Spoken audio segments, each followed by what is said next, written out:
Radio OKiTALK, Radio OKiTALK, von Mensch zu Mensch. Welcome to the Wizard of Oz edition number 9 with Bryan Lahr, music Miraclulum. Welcome, Bryan. Thank you very much. It's good, really good to be back. As always, perfect track, perfect setup for today's discussion on music as well. I loved it.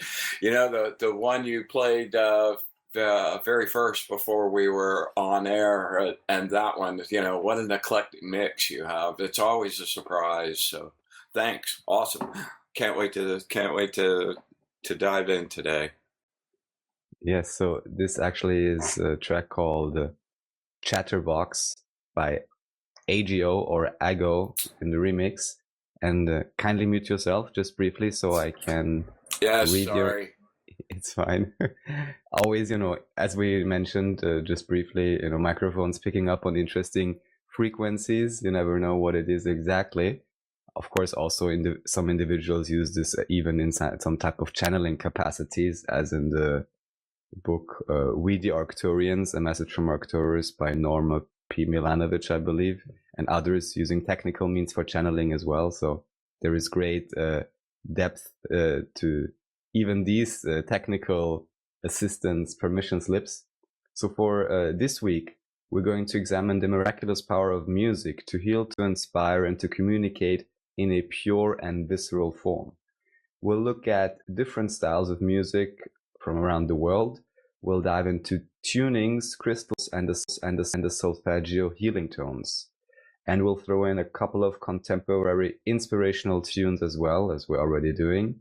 We'll examine how each word, every name has its own intrinsic musical sequence that have vibrations that enhance and assist our energy work. The infinite depth point, a super useful tool in astral traveling, will also be discussed.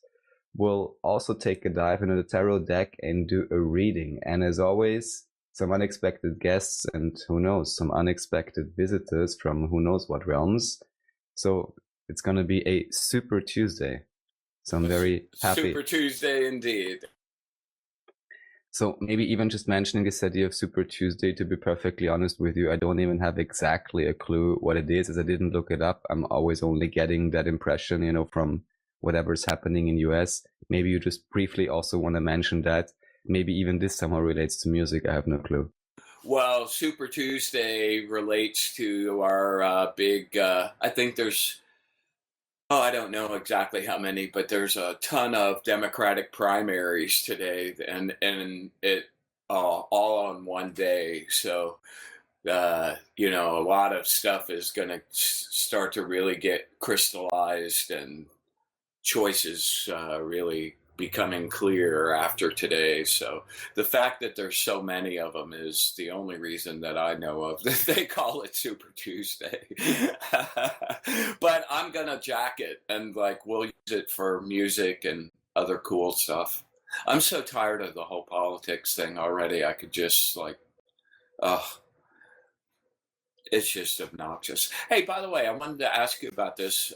Speaking of your part of the world, I'm really just mind blown the way the media, the mainstream media, has been handling this coronavirus thing. And you know, first it's nothing, and then it's everything, then it's nothing, and right now they're just really fueling the fire of panic, and like it's so unnecessary.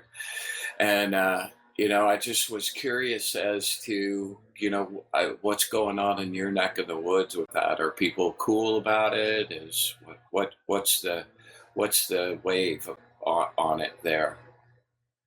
Well, I honestly have to say, and that's kind of a strange situation in my personal impression. So of course, you know, there's media and there's alternative media, and just as you mentioned, it seemed like some initially put out the idea like basically it's quote unquote nothing, or there is, you know, nothing to see here in a sense. Some others making a big fuss in terms of let's say official media or whatever. of course, some have been kind of stirring the pot and already made different types of surveys, like, are you scared to catch this virus or not? What are you doing to protect yourself, whatever. And it's, I would say, two-sided. So we had, I think, a school was briefly shut down in a sense. They were like telling everyone to stay, but then anyhow released everyone pretty early and then said it wasn't really a case. And at the same time, we have some government officials basically saying, yeah, it's not a big deal. What is interesting to me, and honestly kind of positive, no matter what is actually going to happen, and not talking about what this phenomenon truly represents, because this is the other thing in terms of politics. It almost seems to me like even here, in a sense, for some kind of battle lines are drawn. It's about health, so that's always a touchy subject. Yeah, but that should not be political.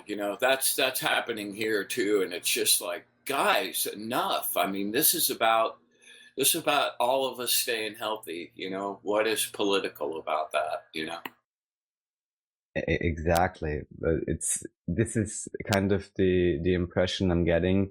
So, some are going crazy, I would guess, or some are, also getting panicked.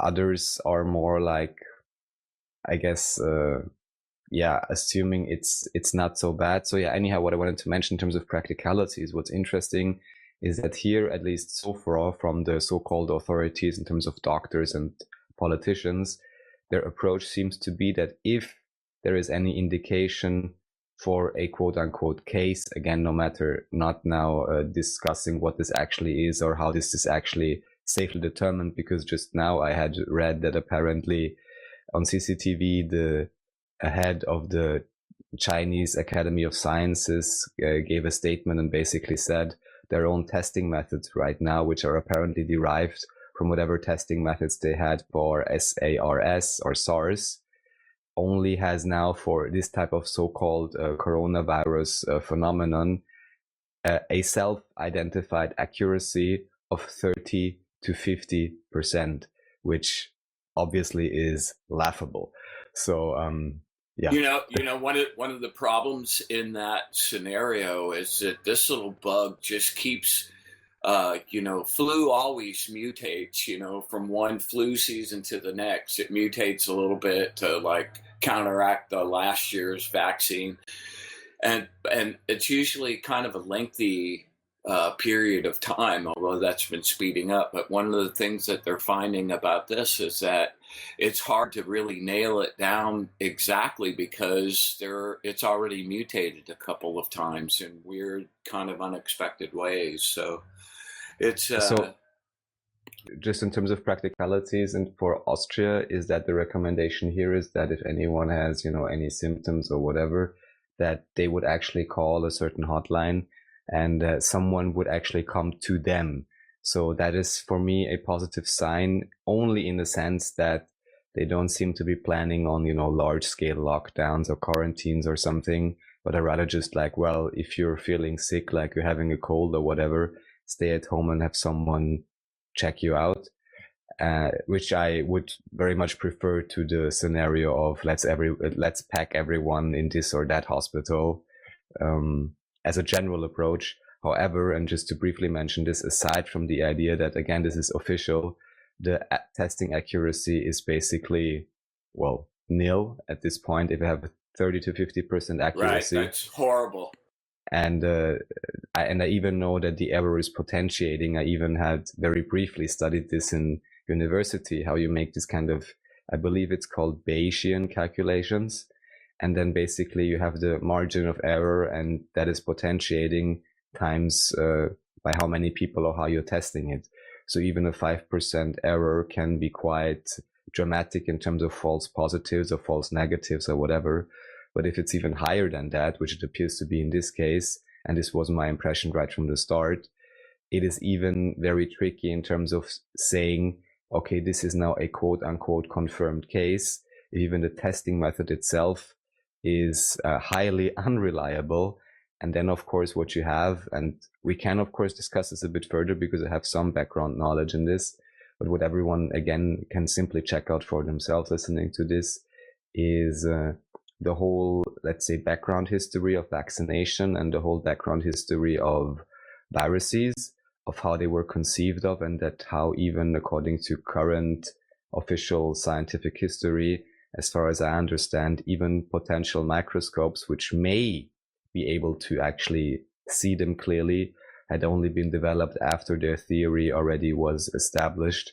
And all these things you're mentioning, and especially now with the whole, I call it the Resident Evil scenario, maybe you've seen that this supposed bioweapons level 4 lab in Wuhan basically has exactly the same logo as Umbrella Corporation from Resident Evil, only that it's cyan colored and not red.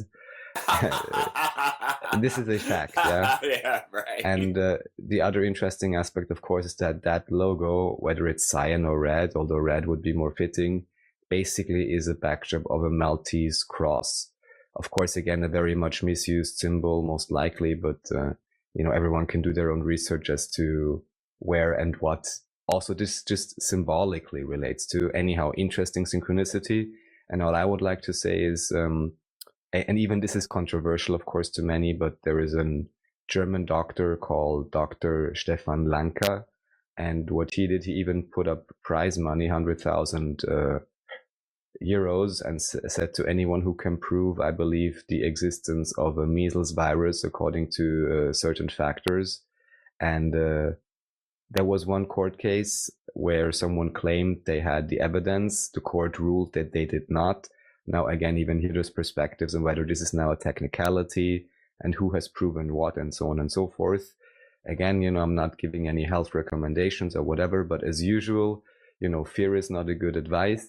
And anyone, the best way to beat this, I live in the world of energy, and the thing that's just, there's a bunch of states. Well, Florida, day before yesterday, declared a state of emergency, and instead of people just taking that as okay, heads up, let me just kind of get prepared and staying calm, people flip out and get panicked and start this, oh my God. And the worst thing in the world you can do to try to avoid getting something is to be really afraid you're gonna get it. Exactly.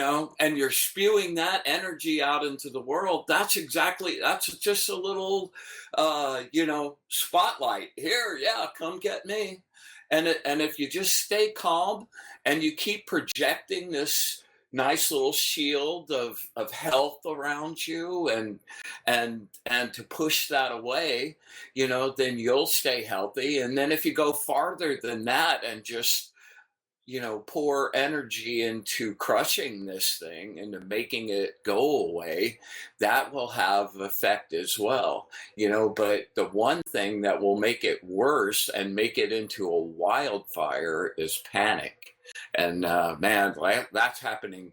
LA is like over the top, like, oh my God, the world's ending. I'm like, guys, man, it's like the dinner bell. Please. Exactly. Sorry, dude. Yeah. And just maybe the one thing I'd like to mention again, there may be many different angles at play at the same time.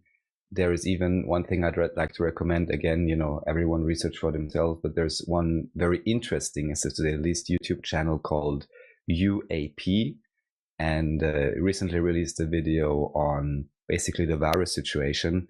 However, with also some very, very nice historical backdrop and analysis for what has been termed the HIV/AIDS epidemic, and some very interesting data surrounding that, and some interesting scientists, including, Nobel Prize winners and so on, and their perspective again on the efficacy of the testing, the validity of that methodology, the potential dangers of any drugs that had been used, especially initially.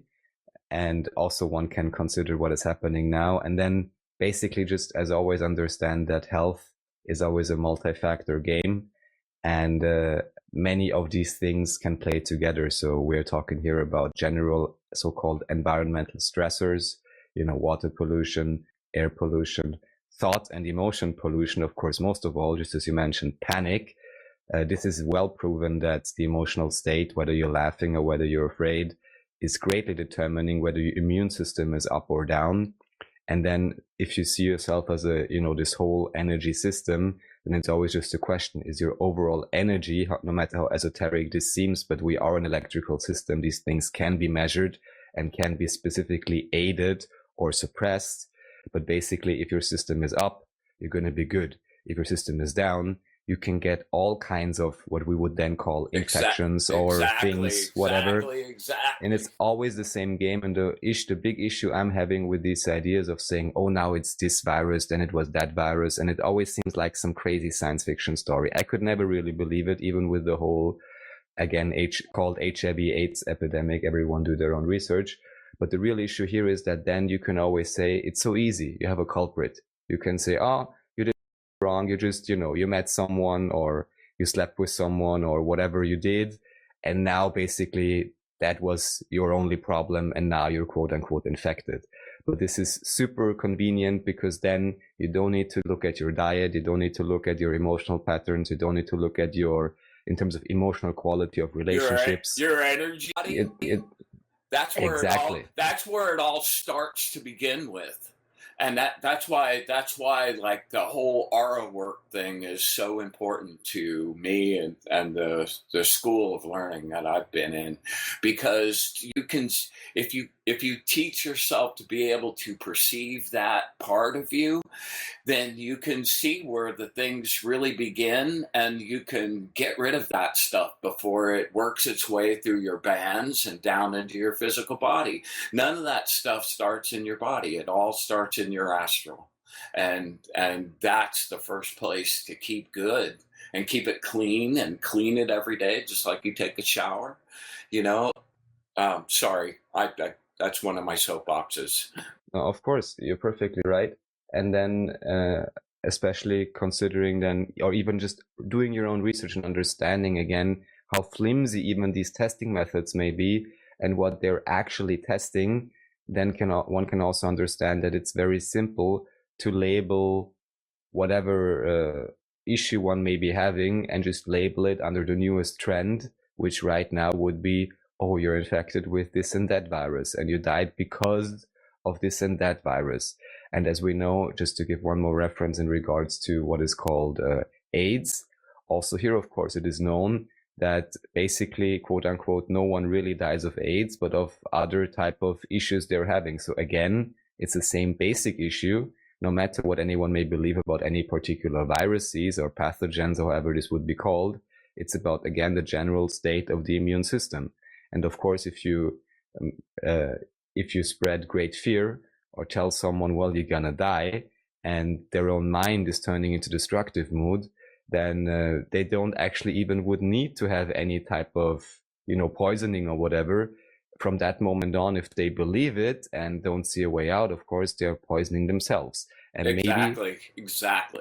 To make the turn to our topic, of course, music, is on, even as it says, I guess, in the Bible and, the Hare Krishnas, or just telling you, again, like I'm saying, if you're too dumb to understand, all the theories, just chant Hare Krishna, put yourself in a positive state, and you'll be perfectly fine and protected.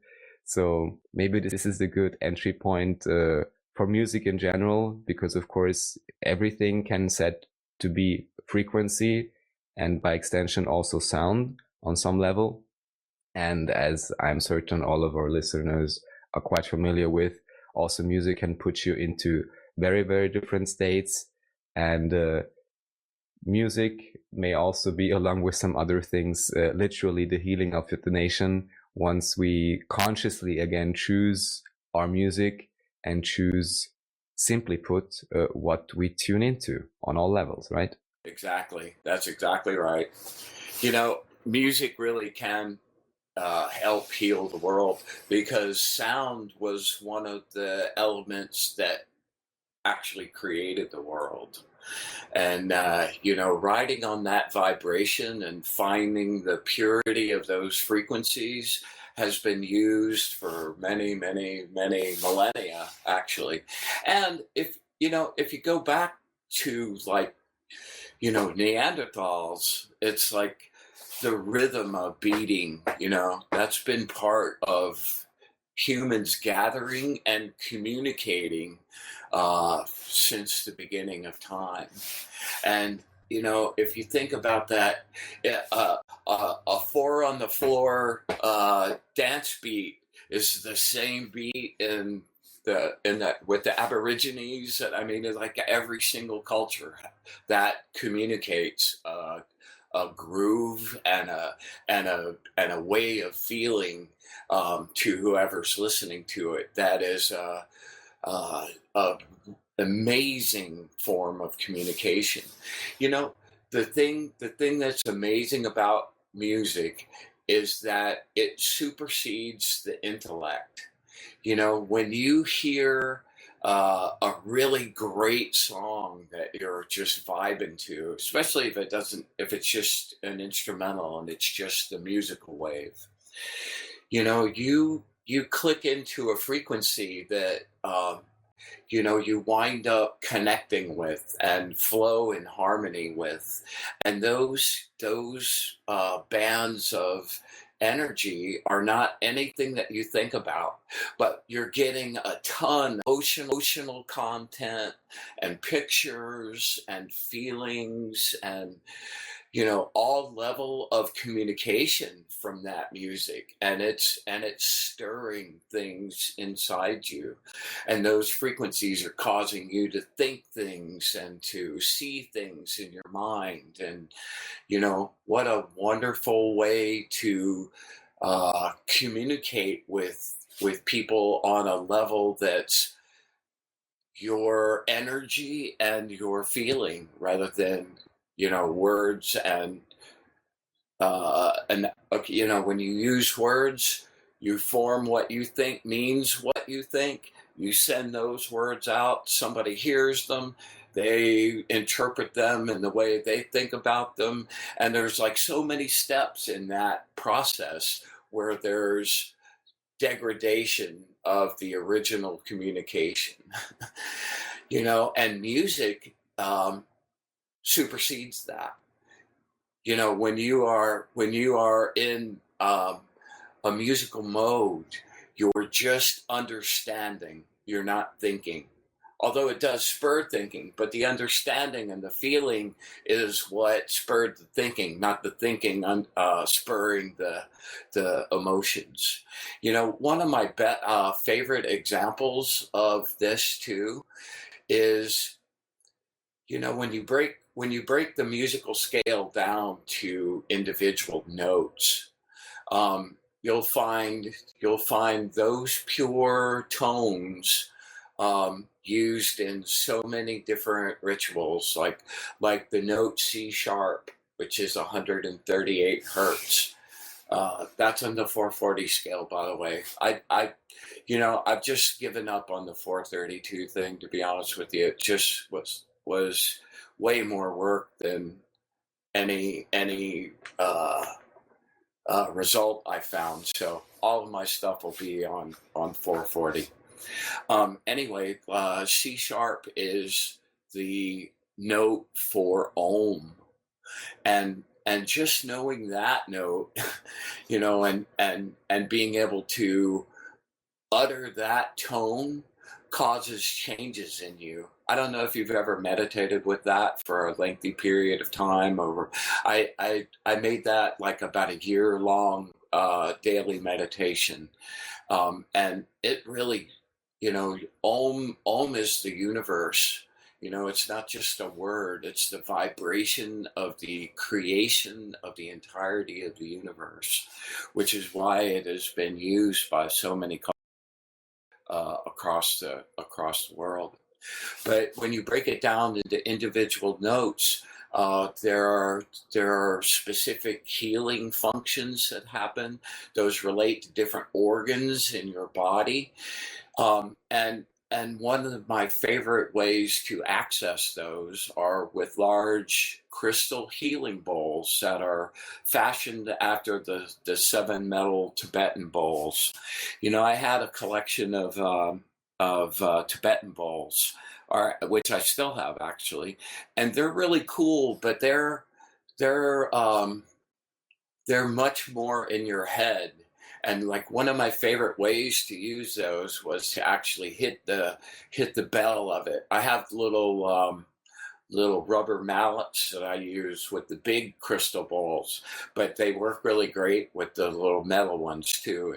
And you ring the bell. And what's really wonderful about a genuine metal Tibetan bowl is there's the root note, but there's also 3 or 4 harmonics on top of that are just yummy.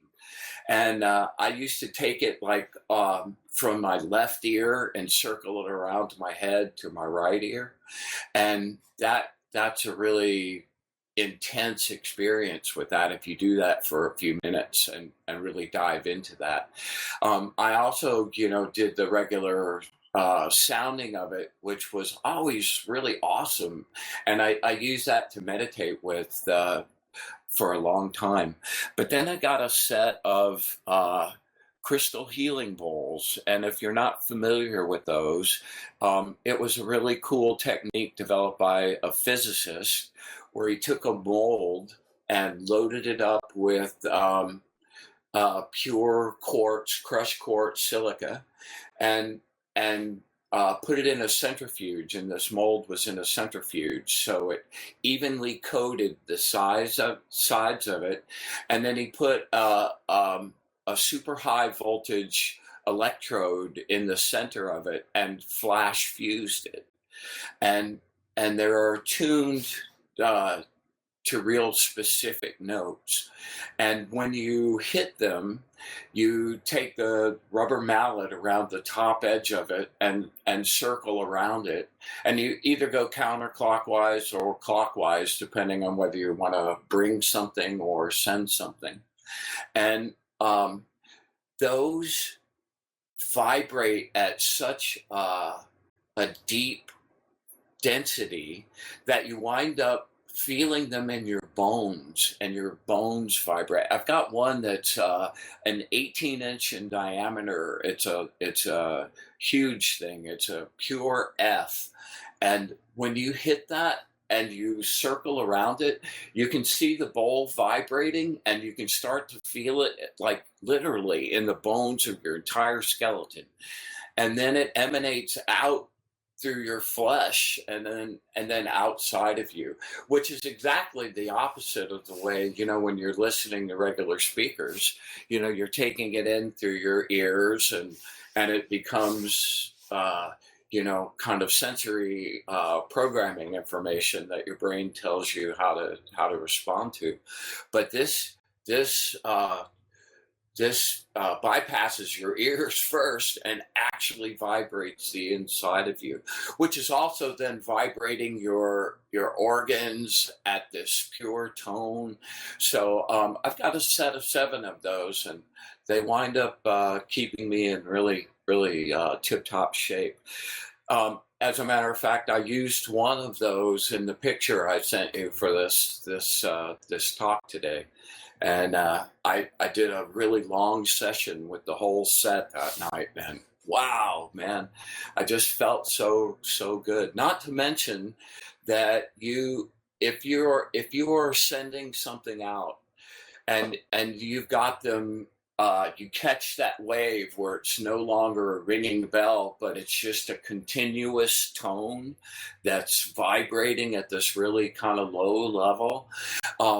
That becomes a vortex of energy that's happening up out of that bowl and going straight into the ether. And I've used that on many occasions to contact my angels. It's such a pure tone. It's the kind of thing that they really enjoy. So they come to as a matter of fact, when I first learned of them, they were called angel bowls, and were kind of being hawked as tools to contact your angels, and they in fact are. So those are wonderful tools. I would highly recommend to anyone that they make that a part of their astral toolbox, because they work on so many levels. Have you ever experimented with crystal balls, Raphael? Yes, of course. I've had, well, different types of bowls, and even just we have at our local space, Lichtanker, we have like a really small crystal, which is like in a small box. It's like a lengthy crystal. I don't know, but it's pretty small, and you have a small mallet, and if you hit it, it does this super pristine, quite high pitched tone that is also really, for lack of a better term, or because it's the appropriate term, penetrating, but really nice, and it keeps ringing for a really long time. So, for example, I like using that, but of course, I've experienced, gong baths, and I believe also these specific ideas of crystal singing bowls, which is what you may be referring to, which is something special, just as you had mentioned. Yes, absolutely. That's it. Also some other bowls, and what I just like to mention is, because you talked about clockwise and counterclockwise, so the way I got it is interesting, because I once meditated on this for like, I don't know, 2 hours or something on my first ayahuasca journey, basically, moving my body left or right, so clockwise, counterclockwise, trying to determine what energy now is downward facing and what is upward facing, or just as you mentioned, what is receiving, what is sending, or what is defining and what is opening up. And I also got the idea that moving counterclockwise, so meaning, or this would actually be clockwise to the right, would be clockwise, to the right would be sending, and left counterclockwise would be receiving. And I believe this is the same that you had now mentioned with the crystal bowls. And that's correct. Although the perspective on that changes exactly, depending on whether your starting point is inside you going out or outside you coming to you. Well, here we go. And then who knows about left and right-handedness and many other factors. But anyhow, it's interesting that at least for one subjectively, or again, depending on the exact perspective, but this can also be used in that way deliberately. And in terms of C sharp, I just know Bashar always keeps going on about C sharp, because apparently this is also some kind of resonant overtone or something for a general idea of the so-called Schumann resonance, or the Earth's vibration itself. And then he's always talking about... It's a universal vibration, like everything in the universe. Yes. So it's useful in every direction. Yes, for sure. Exactly. So speaking of C sharp, in terms of then being able to see sharp. Yes, exactly. C sharp in 2020. Exactly. And what's also interesting, because you mentioned your own, let's say, subjective challenges or understandings with 440 and 432. On Team Rabbit Hole, we just had on Rich Jarvis from Welcome to the Golden Page, and he's, posting all these different calculations for the pyramids and very interesting angles and combinations then, with human anatomy and who knows what else. And at least according to his calculation, apparently even the Great Pyramid of Giza is, very, very perfect, but very, very slightly off as well. And what's also interesting is that Krasimir Kolev, whom we also interviewed, who's now building some variant of the so-called Bashar space-time antenna, which is basically two interlocking cones in a sense with a 33-degree angle. And we're going to talk to him again, but he also kind of alluded to the idea that he's getting very strange numbers doing all these calculations and attempts. And also here that there appears to be also what Rich Jarvis mentioned, some kind of a wobble, or, even a slight imperfection kind of inbuilt, or the, perfect imperfection or something, which also reminds me of the trajectory of Venus and so on and so forth, which apparently are drawing mandalas or like flowers in the sky, but even they are kind of wobbly. So within themselves, they are not always tracing back exactly the same path, but always shifting ever so slightly. And it may be similar that even when you have perfect ratios or whatever, even there, you may want to have it a tiny bit off, because that tiny bit off in itself may create novelty, or may create some kind of an idea to break a stasis, even if it's a very constructive frequency. It's the Japanese concept of wabi-sabi, which is that the art is found in the imperfections. So yes, I would agree with you 1,000%. Well, that also makes sense, because some of the more advanced, I would say, Japanese style music I've listened to, which may be categorized as folk music, certainly includes some dissonant tones in Yeah. in singing and also in their instruments, even though I love it, but sometimes it's quite kind of strange to listen to. But even here, just as you mentioned, great to have such an expanded view that even this, apparent imperfection actually, of course, is part of the very deliberate symphony. Yeah, you were talking about the wobble. When you actually are being very exact. We're now getting tools to actually get much finer detail in our information coming back and able to make better calculations. But we live with the energy source for all of our life, all of the planet's existence, near a blast furnace that doesn't burn at the same intensity all the time. Like right now we're going into a solar minimum where sunspots and the magnetosphere is contracted a little bit, and sunspot activity will be on its lowest level. It does that 11-year cycle thing. And so right now, the entire magnetosphere of the solar system has been affected, and the planets are mainly held in place just by gravity, but the magnetic excretions of the sun affect all of those in really intense ways too. The way it changes it's like the Earth doesn't, the pole of the Earth moves in a 26,000 year cycle, and that's because the sun pushes on our magnetosphere, and things react to different energy levels and input over huge amounts of times, billions of years, and so I think it makes perfect sense that none of those things would be exact, because nothing in nature is remaining the same. Everything's changing all the time, including us every 7 years. Yeah, well, including us billions of times per second, as Bashar may be saying, in terms of shifting parallel realities.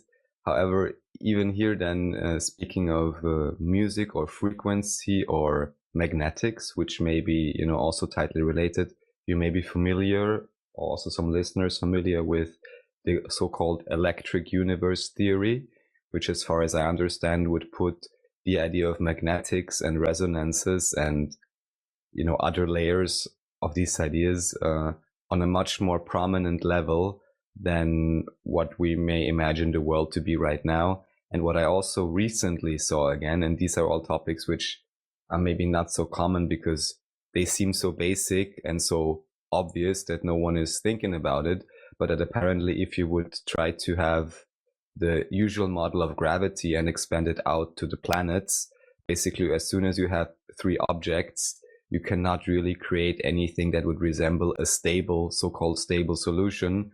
And even those look like basically very crazy. So Exactly. There must be some other mechanism, and most likely it has also to do something with, let's just call it, for lack of a better terms, electromagnetism and other layers, which in our conceptualization at least would be much closer related to sound and frequency than to whatever idea of so-called gravity we may be having. Absolutely.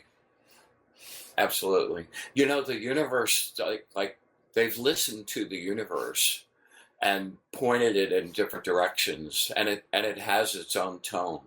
Like everything emits a tone. So it's like it's kind of crazy to to think about it on that level. And I think we take that part of it because we use that for entertainment so much that we don't really think about the beneficial uses of it that's, you know, past just having something to tap your toe to, but something that will actually, you know, you can clean your aura. You know, I use music as an integral part of my personal practice. And if I'm doing a projective effect that's going to take a lot of energy, I spend an hour or two before that time listening to music and just sucking up juice and condensing it, sucking up juice. And I've got this whole playlist of songs that elicit bursts of energy, and it's an integral part of what I do. And now I wind up writing my own songs for really customized to whatever emotional feeling and energy content I need for whatever I'm working on that night. So it just winds up being this like another way of energetic communication, all of which I love. Yeah. You know, there's intrinsic, one of our earliest connections was numerology, you know, and one of my favorite extensions of that practice is that, you know, letters all have numbers now for me when I think about them, and numbers all have musical notes. So when I think about reading words, it's like I'm reading this 3-level like thing about it.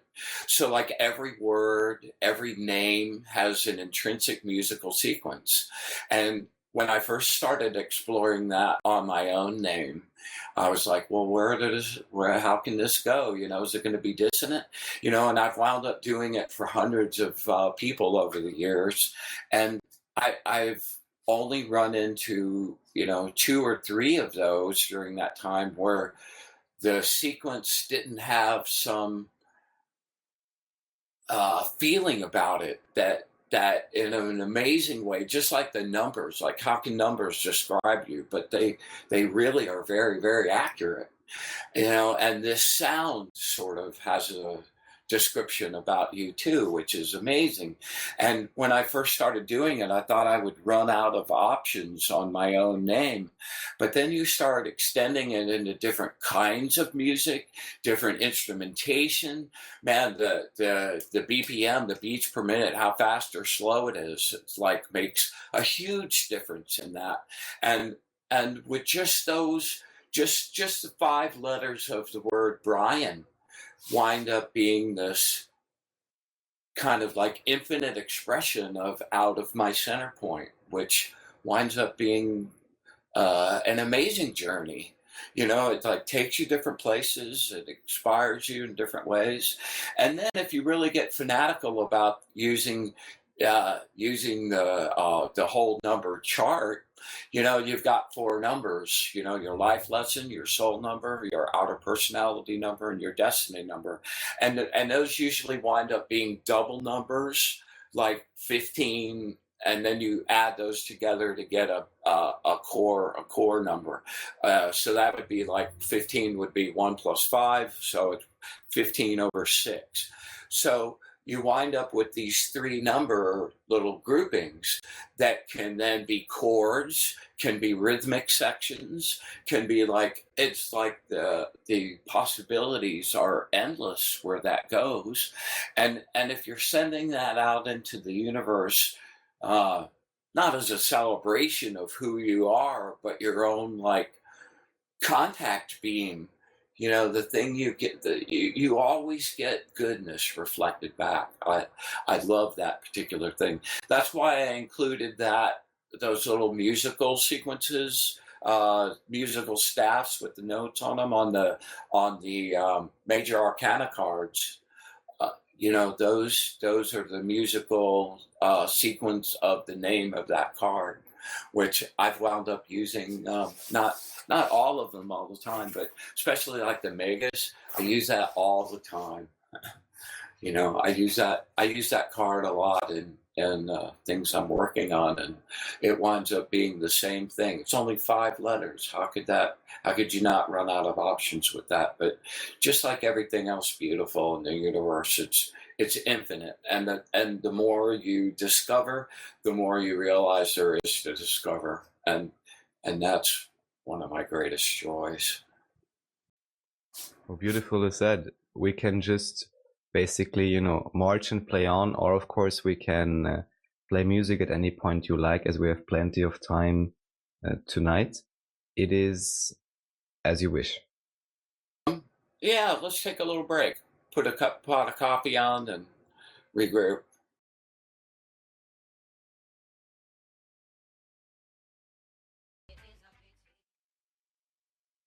Well, it's a pity. So I think it's a fun track. What do you think, Brian? Love that. It's really fun, very fun. You know, once again, Mr. Eclectic, awesome. I never know what to expect, which for an Aquarian is the best thing in the world. Yeah, well, maybe it's deliberate that at some point a very good friend of mine, who by now is a quite successful rapper. He's and singer basically, and singer-songwriter, and I don't know what else. He's singing and rapping for a local, let's say, ethno-Balkan group called Dunkelbund. His name is Alex, and he initially, well, gave me that name also for DJing General Unique. So I took that up, and it fits well. Have you been DJing out anywhere these days? Well, not regularly, only, you know, basically for online audience and for very specific parties when I'm invited. But again, you know, just as you notice, it's quite eclectic. And while I'm able also, you know, to stay on genre for, you know, an hour or something, even here it seems, you know, there's this is of course another whole topic we can get into in terms of music, how music is received, how music is perceived, what type of music many people can easily jive to, and then, you know, up to what degree of, let's say, quote unquote, complexity one may get, or what type of patterns in music are interesting or relevant to different individuals. So I certainly find that while there is some overlap in my musical taste with what many other individuals would enjoy as well, it's also quite specific for me in terms of the music that I really enjoy a lot has very specific qualities. And then, you know, it's always about the synchronization between a DJ and an audience, or any artist and any audience. So there's many interesting layers here that one could be talking about. Do you remember your earliest memory of a song that got you? That, like, okay, now you're into music. Well, yeah. And funnily enough, if I would have to pick something, my mother, so this was, you know, many, many years ago, somehow gifted me. It was actually her cassette and CD player or something. And from somehow, somewhere, she had recorded like a cassette with I would say like late 80s, very early 90s hits or something. And I was, you know, just playing that back to back in my room all the time, I guess. And of course, all of these songs really stuck with me because especially at that time, you know, you don't really have access to other music, and even more so as a child. But I would say if there was one particular track I remember the most, funnily enough, I would say it is Michael Jackson, Black or White. There you go. Oh, that's a hoot. Well, I remember mine like it was yesterday. It was a life-changing experience. It's very funny. So this is going back in ancient history, man. I'm like 6 years old. And on Sunday nights, you know, there were only 3 TV stations at that time, you know, and Sunday night was the night for Ed Sullivan's variety show. I don't know if you probably, never mind. So anyway, I'm sitting there in front of the TV screen, and the Jefferson Airplane came on and performed "Somebody to Love." Don't you want somebody to love?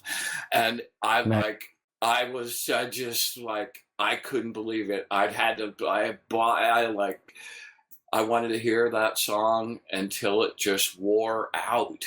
And from that point on, I got really like, I was pretty crazy about stuff. And the Beatles were out about that time. And like, oh, I wasn't into the poppy Beatles, but I was into the White Album Beatles and, man, especially Abbey Road Beatles, but that was later. But that Jefferson Airplane thing, it was just like, what the hell did I just say? Man, I want that, and I was obsessed. I had to have a guitar.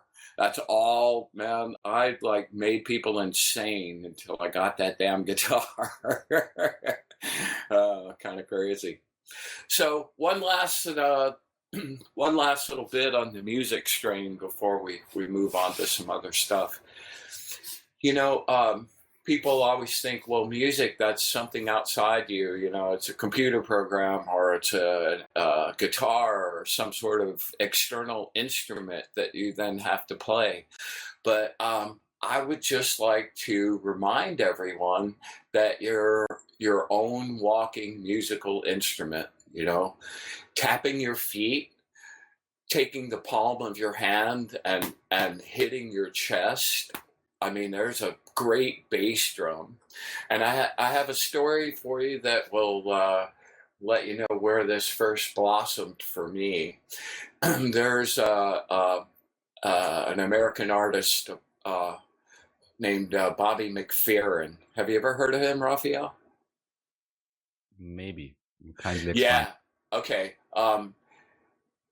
This guy, I was working in a really fun ad agency, and we got to do really creative stuff. So people were always looking for new influences and cool things and people to use and work with. And a friend of mine comes in with this CD, puts it in, and the music I heard blew my mind. And he goes, "You know what? That guy, that was only one take."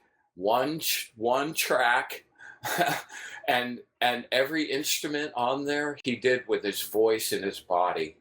And I went, no, oh my God. And I just got obsessed with that.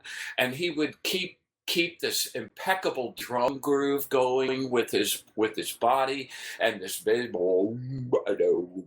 and then his like melodies over the top of that he just did to perfection. So I would highly recommend. I consider him a wizard, and he's still very active today. As a matter of fact, he does. You know, I got really lucky. We hired him to work on a project for us for a soundtrack for something we were doing, and I got to spend the afternoon in the studio with him and just sit there and watch him improvise. Because all of this stuff is improvisation. I mean, he's a symphonically trained musician. His parents are both symphony musicians. So he grew up out of a musical root. But as he sits, and he's way more like a jazz guy. As a matter of fact, he does some jazz stuff, Raphael, that'll blow your socks off. You just gotta like scope this guy out.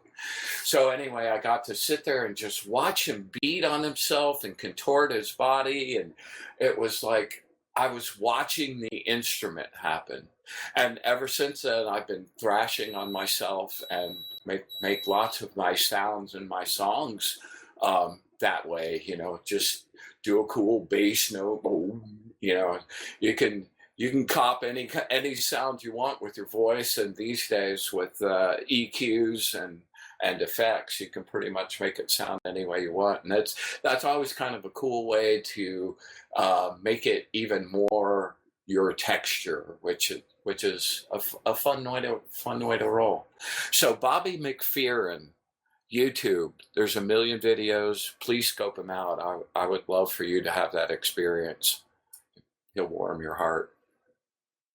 That sounds awesome. And I think with, just as you mentioned, with so many things, you know, the magic isn't outside of us. Even the instrument isn't outside of us, but we already are the perfect transceivers, biological on many levels, and perfect resonant bodies. And, you know, then as they say, abracadabra, no, I create as I speak. Or then some may say, you know, I create as I sing, Om, or however then one would continue along these lines. And I think it's always great, just as you mentioned, to bring it back. And, you know, no matter how great modern digital instruments also may be, or hangpans and all of these things, all very exciting developments. But at the very same time, we already have a perfect tool basically to also create all kinds of sounds. You know, I went off out to this fish camp out almost to the bay, but still in the Everglades that this guy I know has had for years. And that place is like going to another world. And we're all just sitting out there. There's no light pollution, so it was a kind of cold evening, so there was no humidity. Florida humidity usually shuts out half the stars, but it was super clear, and you could look up and see the Milky Way, and it was just awe-inspiring. And you know, everybody were musicians, but nobody brought any instruments with us. But we looked around the house and, you know, here's a log over here, and, you know, here's a water bottle. And before you know it, we're sitting there just making this organic, like, Everglades music with just whatever's around. You know, music is not external. It is definitely internal. You know, I actually should bring up one more thing before we leave the topic, and that's the Solfeggio tones. Are you familiar with those, Raphael? Yes.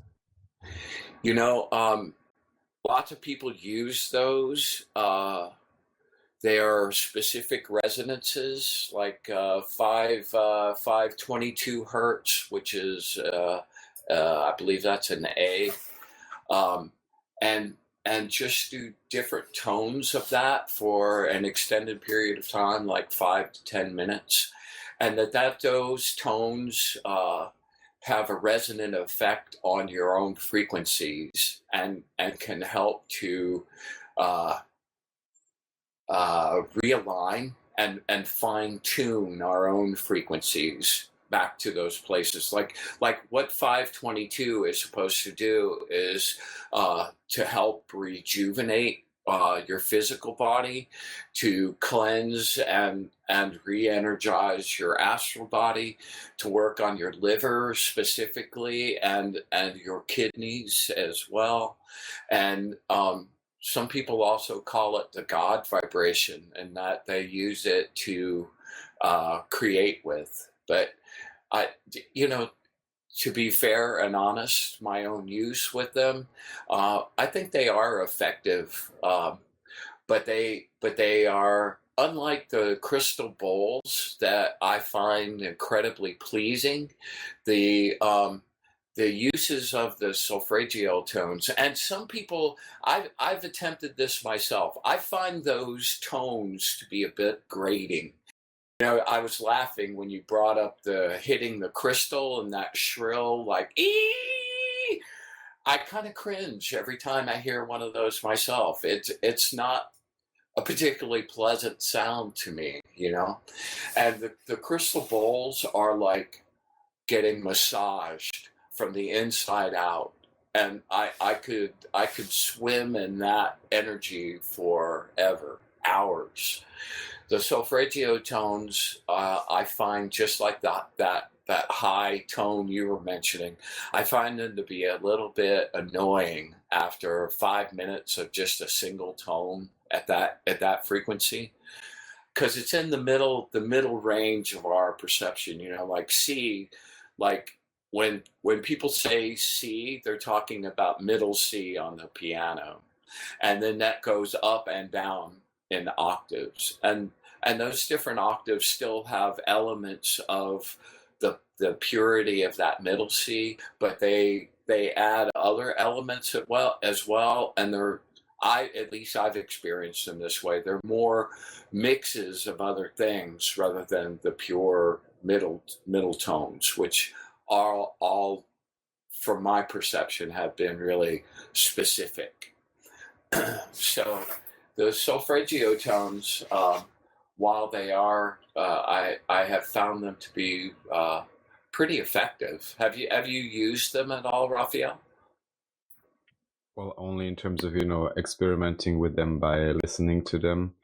And even here, of course, there's usually different versions of them. Some may be, a more harmonic overall composition. I can certainly. I haven't found that any of the things, and especially in the stuff I tried to construct using them, where I was adding other things that made them less distasteful to me, I found that kind of like diluted the efficacy of it. Yeah, right. I can certainly get what you're saying, that, as you say, it's some tones appear kind of grating. And I would just assume that also has very specific reasons, just as I understand, for example, binaural beats, which are then, basically you have a slightly shifted frequency between your stereo headphones. And that in itself is then, creating another specific frequency.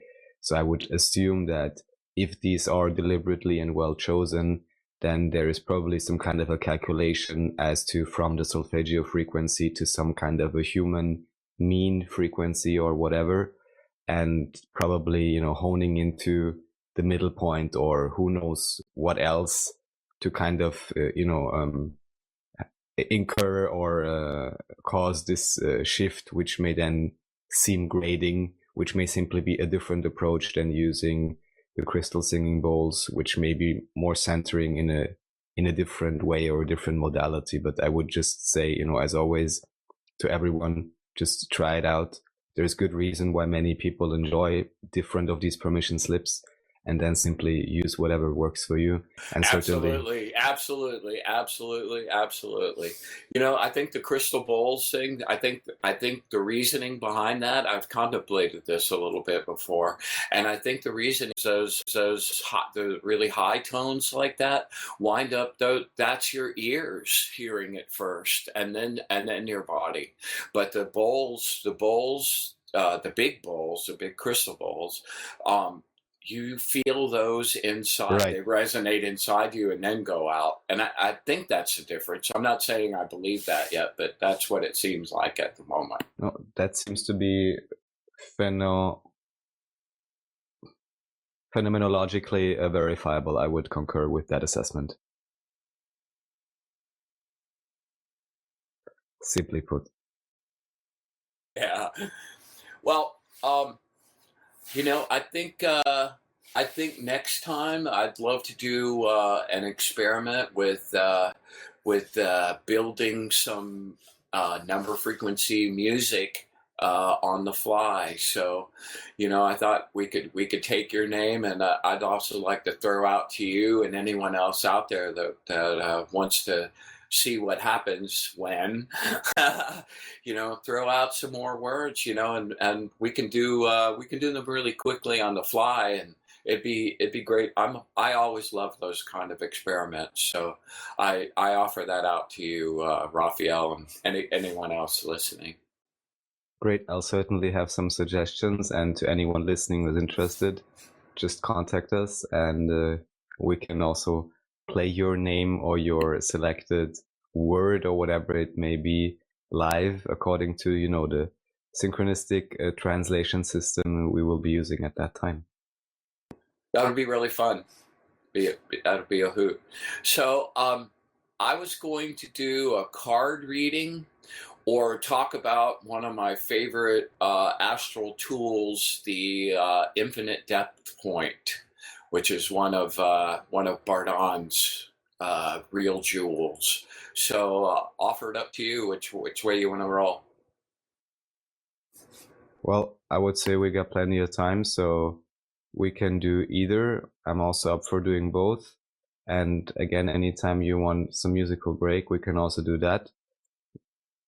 So I would say start with either. All right. Well, um, let's talk about the infinite depth point. When we talked a number of times back, I put the challenge out to, like, what's the one magical book you'd take with you to a desert island, and my selection was a Bardon Companion written by Ron Clark, and I am always just gobsmacked at the depth of the treasure in this book. So I wanted to share one of my particular favorite tools that I've explored on so many different levels, and every time I revisit it, I get something more. And that's the concept of the infinite depth point, the center point. And the concept behind that is that in geometry, a point has no size. It's of infinite smallness or bigness. It is the symbolization of singularity at the beginning of our universe.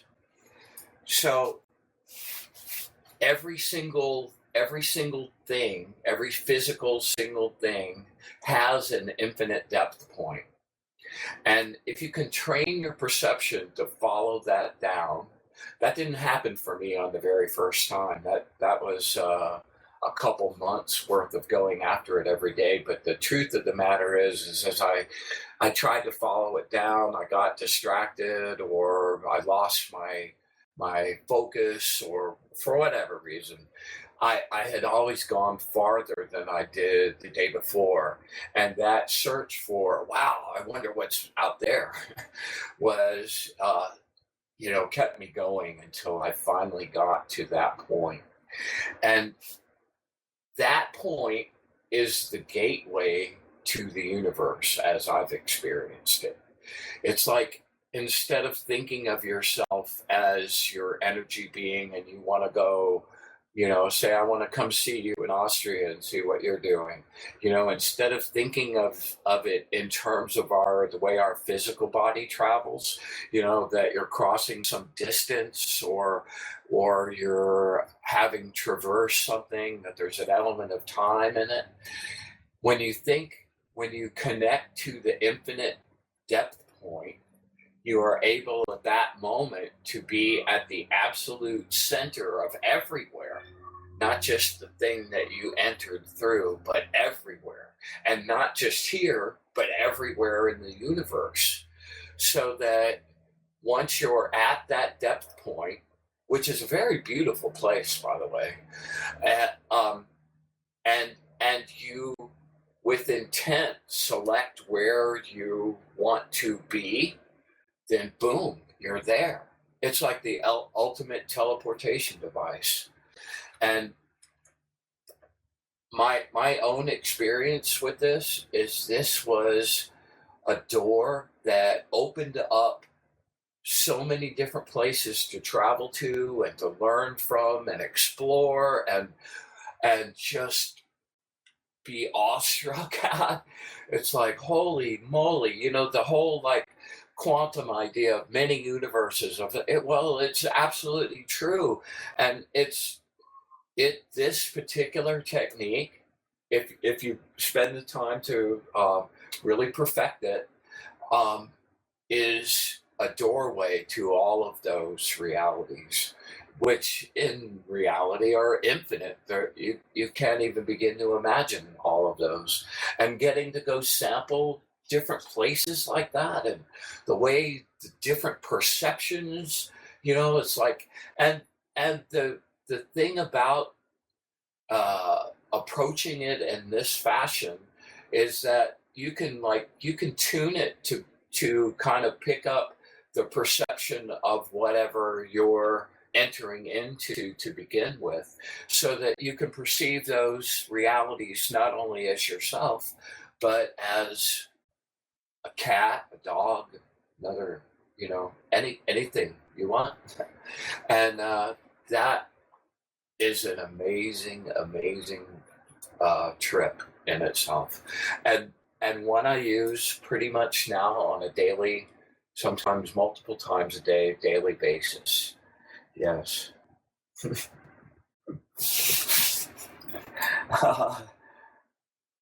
um, Well, I'm going to read a little bit from step 5, if you don't mind. of course. I've got a page here from step 5.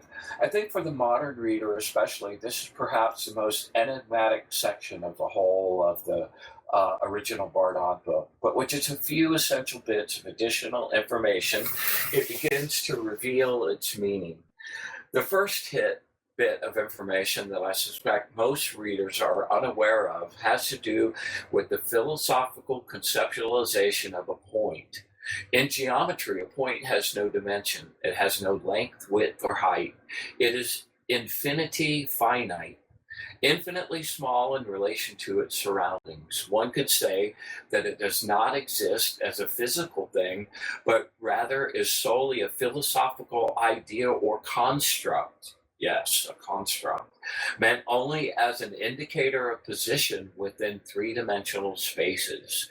With this idea in your mind that a point is dimensionless, infinitely finite, and non-physical, listen anew to Bardon's introduction to step 5.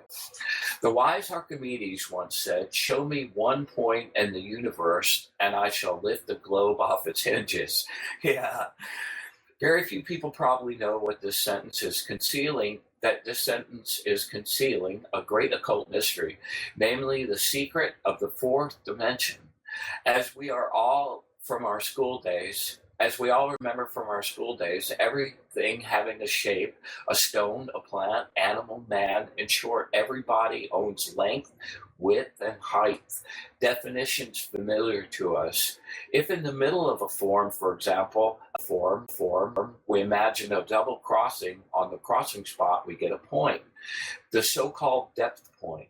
And the Archimedes certainly did have this point in mind because it actually, the point of beginning, the starting point, the nucleus of every form. Regarded from this point, every form is symmetrically, uniformly objective. That means it happens to be in its true equilibrium. This is the base of the mystery of the fourth dimension. Hence the concept of time and space, of timelessness and spacelessness, and also the secret of space magic. Awesome, awesome, awesome, awesome, awesome, awesome. So, have you? I know you have this book also. Have you attempted this yourself, Raphael? Well, what I would like to do is I'll answer your question, but also briefly read from one of the essays I wrote, like, oh my God, 7 years ago, which is still valid. We're just talking about it's called The Definition of the Material World, and it's mainly a quote. So I would briefly read it just because it also relates to this whole idea of, let's say, the single point. If you agree.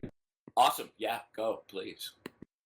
All right. So it says, previously I had thought that atheist researchers who later developed an interest in spiritual concepts were becoming fearful of death and lacked willpower. Now I agree with the basic premise of Planck's statement about the necessity of spirituality. Quote, both religion and science require a belief in God. For believers, God is in the beginning, and for physicists, he is at the end of all considerations. To the former, he is the foundation, to the latter, the crown of the edifice of every generalized worldview. Unquote. While many are accustomed to honoring the researchers of the natural sciences, we rarely acknowledge those who have worked to transmit spiritual knowledge. The model of the creation of the world, cosmogony, in Kabbalistic lore gives a concept of how the realm beyond the material can be understood. The beginning of all creation is brought about by Ein Sof, the most ancient of all ancients. This is the eternal state of being, the unconditioned state of all things, without, well, here it says, without substance, essence, or intelligence. I would maybe revise that at this point in terms of clear definition, but it's this void state. So Manly Palmer Hall explains it best. The nature of Ein Sof they symbolize by a circle, itself emblematic of eternity. This hypothetical circle encloses a dimensionless area of incomprehensible life, and the circular boundary of this life is abstract and measureless infinity. According to this concept, God is not only a center, but also area. Centralization is the first step towards limitation. Therefore, centers which form in the substances of Ein Sof are finite because they are predestined to dissolution back into the cause of themselves, while Ein Sof itself is infinite because it is the ultimate condition of all things. It's funny that you read that quote because, when I was talking about the state that I'm in when I'm there, it's like this blackness, this nothing that's brightly lit, but there's no light source. And it's this state. I think I would say for myself in my own exploration of finding God that is maybe the purest or the closest I've gotten to experiencing that, because one of the definitions of God that's always, it's like part of your mind can get it, but omnipotence, omnipresence, it's like, what does that really mean? I mean, the limitations of what your mind can comprehend can start to, assign some, well, that's what that means. But this kind of superseded any concept I had of that before, and right now I think that's the closest I've gotten to that reality. and it's super, super, super beautiful. That single point, dude, it's like it's everywhere. It's like it's doorways everywhere you look. It's amazing. Right, so the favorite meditation I use also for the conscious channeling I do actually is called Keys of Ascension by Bashar, and it's simply a visualization of different platonic solids, and I'm adding some more elements. However, it starts, and it's basically like a setup meditation, so it's intended to be used at the beginning, so you're building up these structures, and then you do whatever you wish, and then at the end you collapse them back again. That's a general idea for it. So like as a permission slip supercharge for anything you would wish to do. And if one lacks visualizations, it's just fun, to imagine different objects moving about within your body. That's how to build complex constructs out of sigils and send them off. Exactly that. Exactly.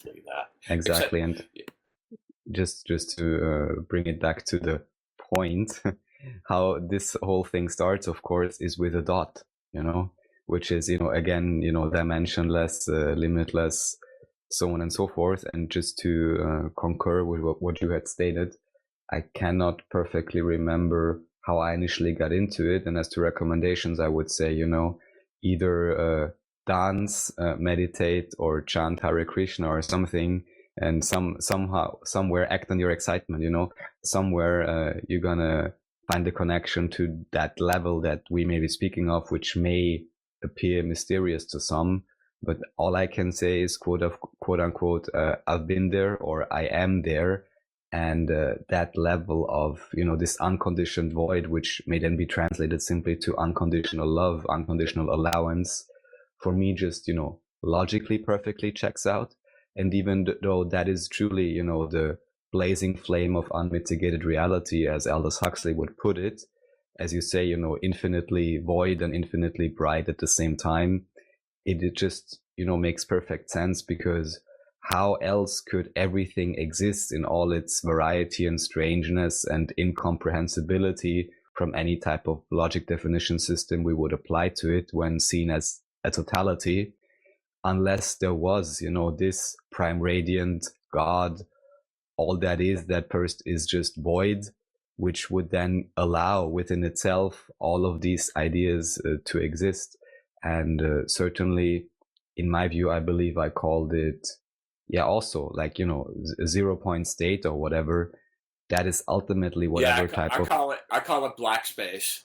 So if you hear me talking about black space, that's exactly what I'm referring to.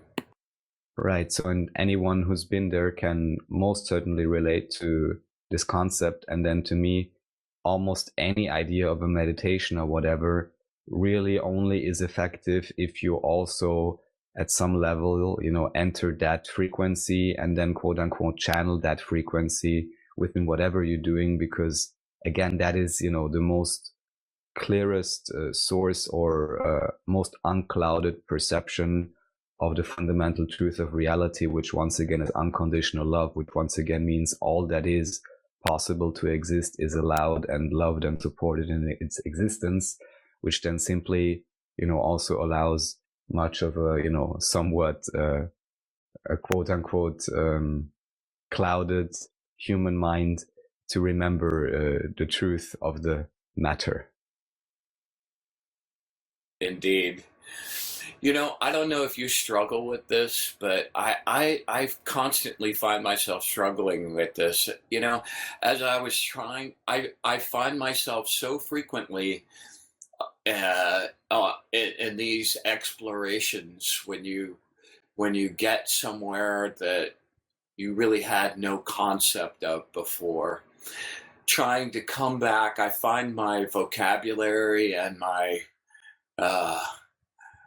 list of metaphors so lame compared to the actual experience, because there's like, as I was explaining it being black and bright at the same time, there's feelings that go with that. There's things that you relate to about that are the sensations of that place that I just really have no description for. A weird tone, a sound that I hear, a smell, it's very, very, I don't know. Do you ever struggle with that, with trying to describe those things to other people after you're back in this reality? Well, to be perfectly honest, and, potentially friends of mine can attest to that. And anyone listening, no offense in that sense. Again, thank you for listening. I would say I'm not sure to what degree I'm truly attempting to describe that to individuals who not on some level already are familiar with that or can somehow relate or tune into that frequency. Because again, in terms of Aldous Huxley's Doors of Perception, ultimately, this is the, blazing flame of unmitigated reality. It is the incomprehensible itself. It cannot be described, although it could be described by anything and everything, because it is anything and everything. And that void state itself, I'm not sure to what extent I attempted to explain this to individuals that are so far off from it that they couldn't relate. But rather, I would say I find myself in a company of individuals that can somehow understand this if I bring it up. Although technically, this would be one of the things, the message of the savior or whatever, which could be one of the things one could go on about all day. But, then again, how do you describe someone to reach it? And I would say, especially with that, there are quite a few things in life, but also having a conscious remembrance of that state, no matter how one is accessing it, no matter through what tool and no matter what exact perception one then has. I would assume this is something where the conscious remembrance really is a very unique and individual decision, which maybe even more than others certainly cannot in any way, shape or form be truly instilled or forced upon anyone, but really only occurs if an individual is ready to consciously remember that state and then even remember that this is actually a permanent given, and the awareness of that state can actually also be turned on at will once one again chooses to become aware that this is a reality, for lack of a better explanation. And you go there enough to make it like, learning how to speak. It's like, you just talk so much that now you don't have to think about your mouth. You know, you don't think Right. about the muscles forming words. You just go there. You know, I have a funny story for you. And it relates to this. I've been teaching a class, you know, on Saturday nights for the longest time, and I just recently got a fresh batch of newbies, and I was sitting just this past weekend trying to describe this exact thing to them because I was all inspired about our talk today and sharing this, and there were a couple of them just sitting there. It's like they wanted to get it so bad, but I could see their forehead crinkled just a little bit and their eyebrows like, that doesn't make any sense. I'm like, yeah, it will, man. Come on. It warms my heart to see those little hungry minds reaching for it, but just not being able to grasp it just yet. And it's such a thrill when they do actually latch on along the way and you start to see that bloom. But that was really funny, man. There's just no way to describe it. Yeah, you're right. It's the divine hide and seek. And I guess what my strategy is I'm just, very discerning. And then, when the time is right and, the gods favor me, then, with a lot of stuff, it's like I feel so. That's how I practice my religion, and those things aren't just entertainment for me. They're usually really sacred, and it seems like it just kind of degrades it to try to put words to it most of the time. Few things I love sharing because they're just so damn fun. But most of them, it's all your own universe anyway, because no matter how hard you try, you would never really explain that experience to anyone anyway. So there you go. I guess what could be said is that in a sense it is the divine entertainment, both in the sense of being fun, but also in the sense of entertain in terms of being the foundation of reality. And the other thing that comes up, which before we may do some music break if you like, but which would also put us into a tarot reading state, is that of course this idea or this concept, the card in the tarot thought it is most representative, I would say of course, is the Fool, of course closely followed by the Magician and the Emperor. But the most basic idea of course has to be the Fool, has to be the Zero, which is of course a representation of then not even Kether, I believe, but actually Ein Sof, right? Yes. The Wizard of Oz, number 9. I got into a period of time in my late 20s and 30s where I was really super into jazz, and some of the jazz fusion guys, especially a guy named Pat Metheny. Have you ever gone down that road? Haven't heard of him, no. Yeah. Okay. Well, it's obvious I need to send you a couple blasts from the past that I think you'll really enjoy. Anyway, that put me in. A lot of the stuff was in that kind of zone, and so loved it. Saxophone guy named David Sanborn. Ah, man, amazing musician. So anyway, love that take. Thanks. So tarot reading. What I thought I'd throw it out to you to offer up a question if you're in the mind. That's always the best part. All these questions, especially once one knows or has whatever individual way to, connect with oneself as all that is or that zero state, then of course one is in the very gifted situation that there are never any questions that are truly left unanswered, and all unanswered questions do not have to be resolved within the moment that they appear to be unanswered. So we should skip the reading? No, not at all, because it is fun, it is synchronistic, and it is highly revealing, and it is, a practice of the conscious recognition of exactly this idea that, all answers are given, And it I is, love all facets of the gem. I really do. well, me as well. And, as I always say, especially with the Tarot, even in, the official history or whatever we have right now, it's obvious this is a, well honed and kind of old tool. And I just think it's so cool, even if you see yourself as having, very many incarnations, who knows where, but potentially also in one perspective on this planet, then I'm just always thinking of, well, in a sense, as a human collective, and who knows, with collaboration from how many other quote unquote entities or species, we created this amazing tool. It's highly resonant to many. It has a quite, refined system. And if we take a, modern syncretic approach and also put our own creativity into it, just as, we are doing and you are doing, and also have done even with the designs of your cards, it's, I think, a prime tool to, in a sense, crystallize one's own state of mind, in a sense. And then depending on how magical one knows oneself to be, it's either just, a psychological game, or it is really the revelation of the divine synchronicity that is ever present. So what I would say, I think we're talking about frequencies once again, which is why I believe every divination system works. And whatever the information isn't coming from outside you, from the cards.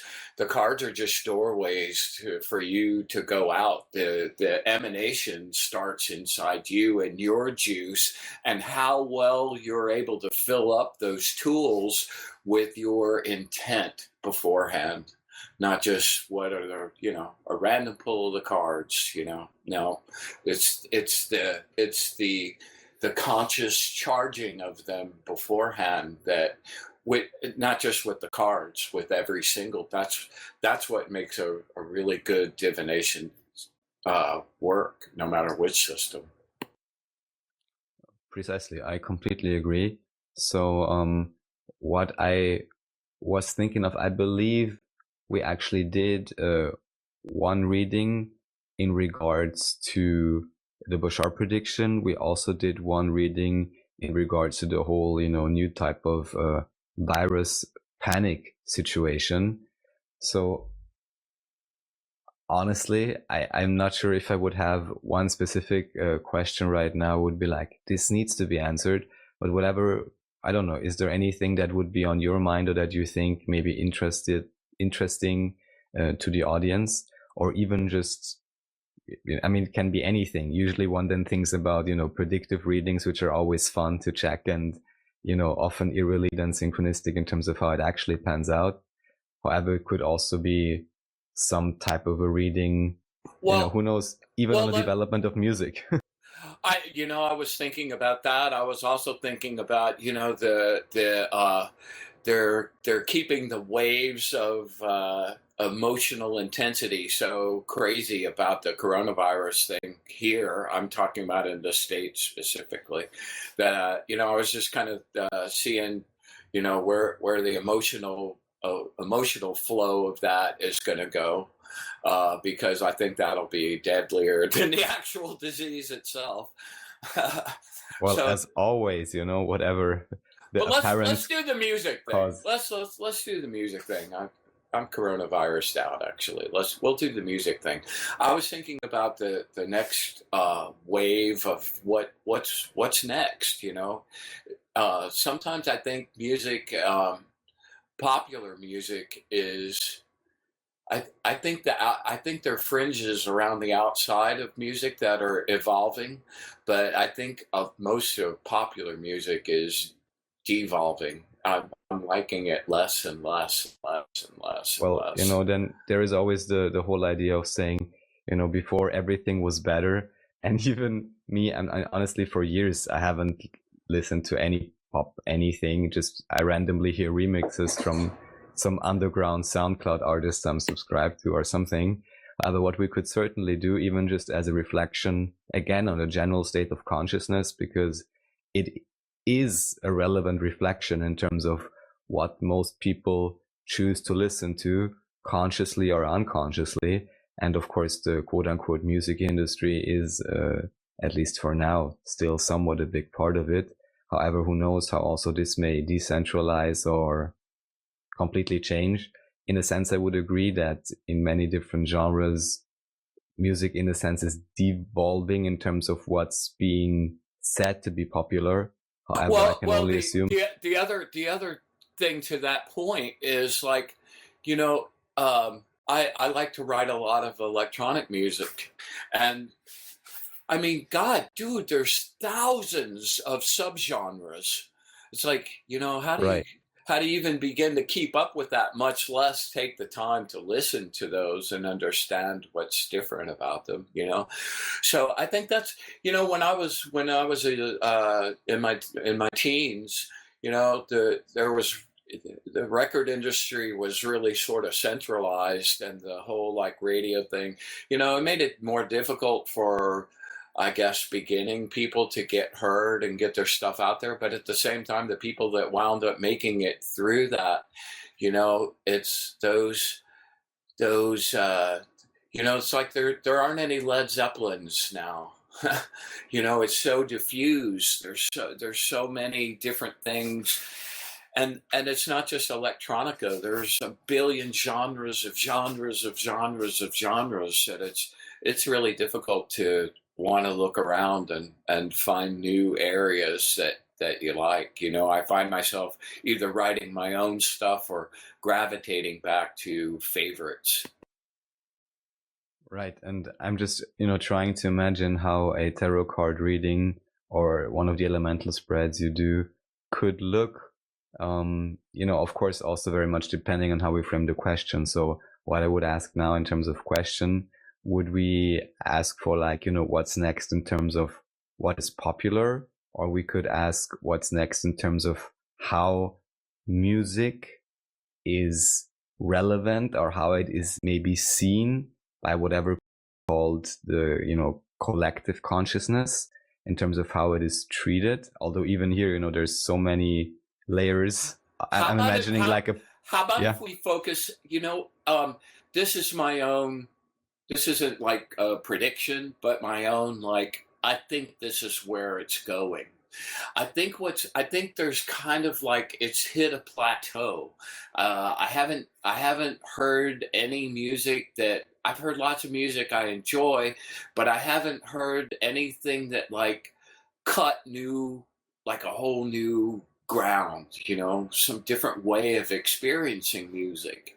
And I think where that's gonna go, and was sort of kind of the nature of the impetus for this show, was I think that's gonna go into a more, like, music is gonna become like language, I think. And I think phrasing the question in, you know, its healing nature, that, you know, is music going to become a more an evolved musical expression, going to become a more integral part of our healing and communication, you know? Yes, well, I very much agree on all levels, including on the health side. So again, all I can imagine now doing a spread on this would be something along the lines of like a, you know, perfectly balanced, all elements, all aces, you know, like if we're dealing with such a core element. So I'm all for it. I would ask, like, how would you frame the question to the cards? I think the question will be the popular reaction to music evolving into a more healing, energetic, integral part of people's spheres. That's a good one, and actually we can expand it in terms of, let's say, and again, this is just, you know, a nice, fun, probabilistic energy reading, but we could say the collective response or energy flow, again, in reaction to the evolving of music, but also because this is very much related, especially talking about, you know, so-called 5G and all of these ideas, or, you know, realizing that pyramids emit frequencies, realizing there's negative ions, all of these things kind of now hinting to maybe more of a consensus popular acceptance even of the etheric body. Because of course, again, that's also very much related to the whole concept of using music for healing and in this more expanded way. So we could, you know, do a reading on, let's say, that the quote unquote collective consciousness streams of energy, probabilistic response or reaction to the ever increasing realization of how we can use music and frequencies, but also on how many levels we actually truly do exist and are now really willing to accept also on a consensus level. Well, let's do that. Let's do that second part in a different question. Let's do that. Let's do that first. That first part that you said was really focused. So let me charge them up with that. Let's see what we get. Okay, then just kindly repeat your version of it, and then you go ahead, just so we're clear on it, because I know I get kind of convoluted sometimes. The collective response to the increasing use of music for healing and communication. Great. All right, let me have a second to charge them up and do a quick shuffle. All right, perfect. If you want background music, let me know. Otherwise, we just enjoy the silence or the shuffling. Yeah, it'll just take a second.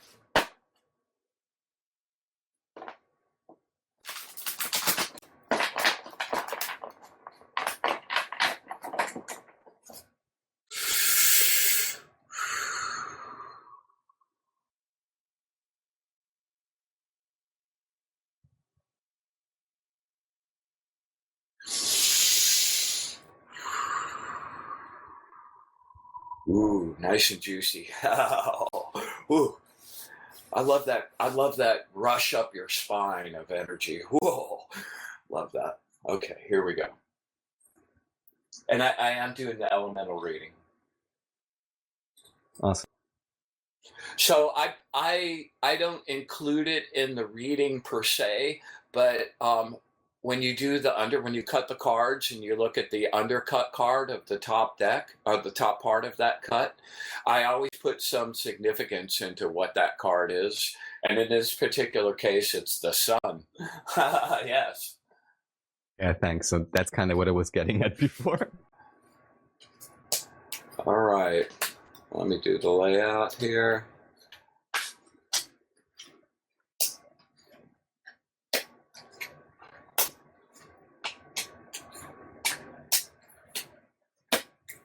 Okay, what I got, because I'm shuffling the alien cards just now, and one card immediately, fell out of the deck, and that's the card number 89, which of course is part of the, phi idea. Yeah, right. And this one is a Pleiades card, future. Pleiades are supposed to be one of our closest cousins within the etheric families. And of course, the card name is, guess what? Open Contact. So, the music may, lead us to many, many different quote unquote imagined frontiers. I think that's going to wind up being I'm not, in 100 years, there'll be a direct communication like that. It'll be really cool. All right. So in this elemental reading, it's fire, water, air, and earth in the vertical columns of 3 cards. And of maybe the last 6 months, I've been assigning, I read all 3 of those cards as like a singular idea, but I also break them down into immediate past. Center card would be the present. The last card in the line would be the future. And I use that not only for the vertical row, but also for the horizontal row. So all 4 of the very first cards that's sort of like the whole situation that was in the immediate past. The four center cards are like the immediate situation that we're in at this very present, So we'll look at them like that too. So the fire column, which is about the energy surrounding the situation, is the 2 of Wands. Excellent. The Fool. Excellent. And the 7 of Cups, which is, that's a water card and a fire column. So it's a little, decimated a little bit. 7 of Cups is never one of my favorite cards because it's a bit of disillusionment. and giving up on wishes.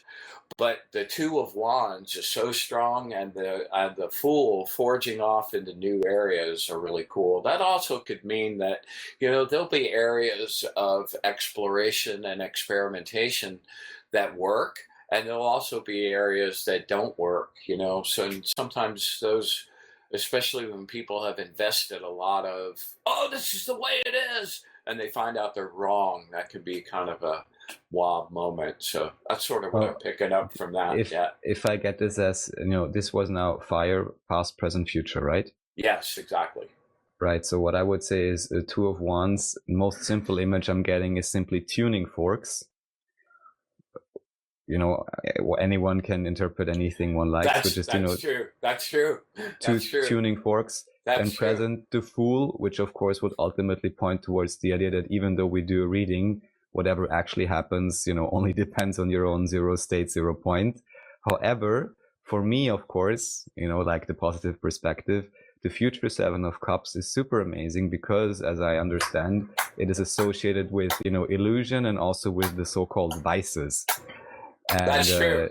This may then also mean that in a sense, you know, one can make great arguments and one doesn't have to be a, you know, Christian fundamentalist to put up those or put forth those theories or observations that right now popular music is rather being used to expedite or expand upon any ideas of, you know, lower chakra based concepts, which I'm not one to judge, but, you know, which just is what it is and not necessarily what I would prefer overall, because there is so much great and positive and constructive and loving music. So for me, that would say that in the future, you know, these illusions in a sense are pierced, and there is a, you know, more consensus, common awareness and attention towards the idea of, let's just say, harmonious music, constructive music, and lyrics and ideas that are uplifting. That's, you know, my positive take on it. Yeah, well, that's a good one actually, and reaching some maybe realizing the illusions of the separation of it right now, like it's this one thing, but it's not really taken seriously as a tool for healing. You know, that could relate to that too. All right, so the water column, which is about emotions and feelings and the feelings that are surrounding the situation.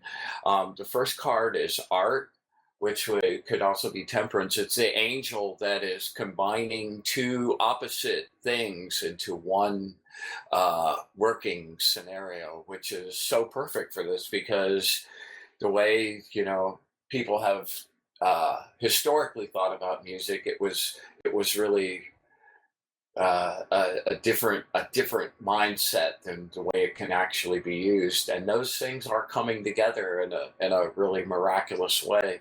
And combining that, you know, that card also relates to the lovers and falling in love and being and connecting and developing a relationship that's healthy for like many years to come.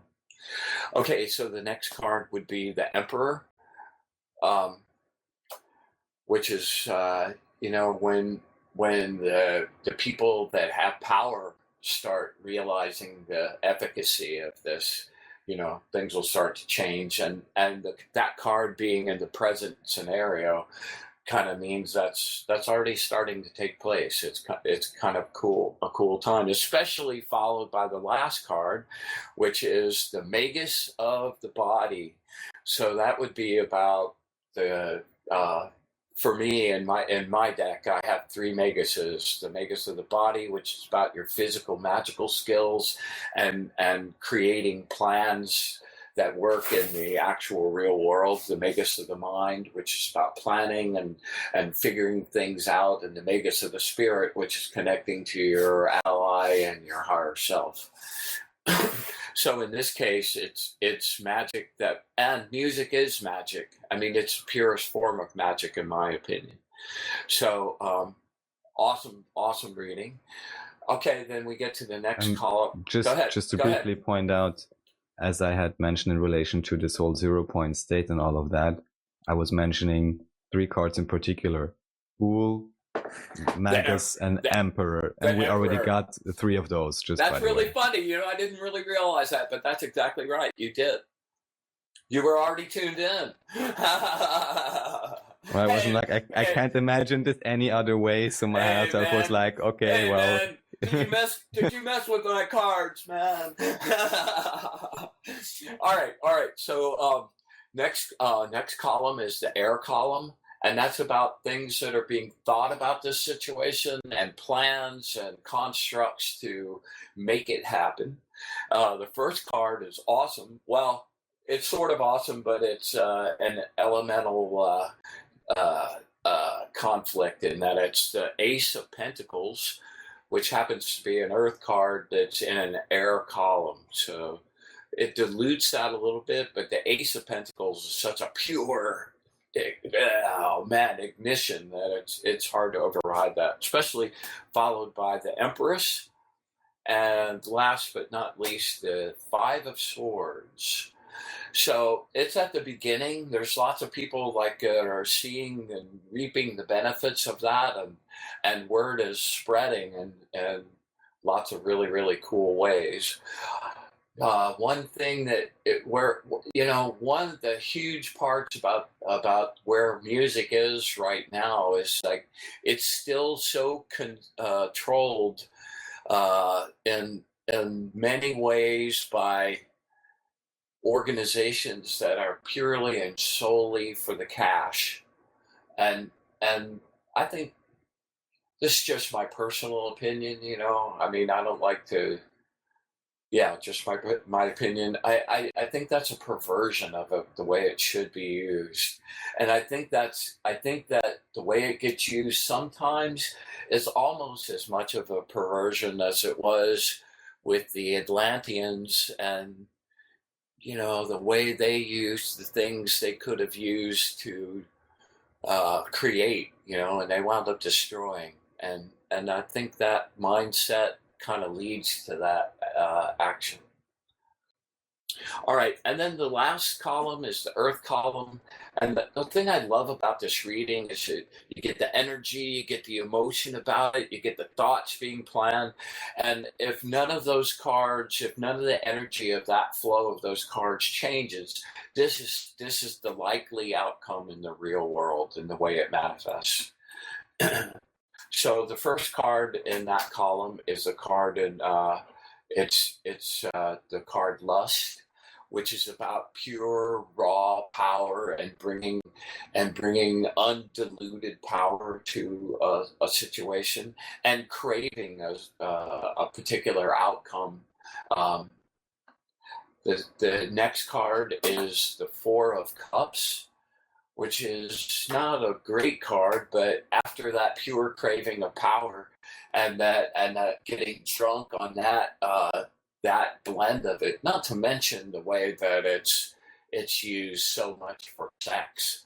I mean, you have to attach sex to the Lust card a little bit. It's not all about that, but it certainly is.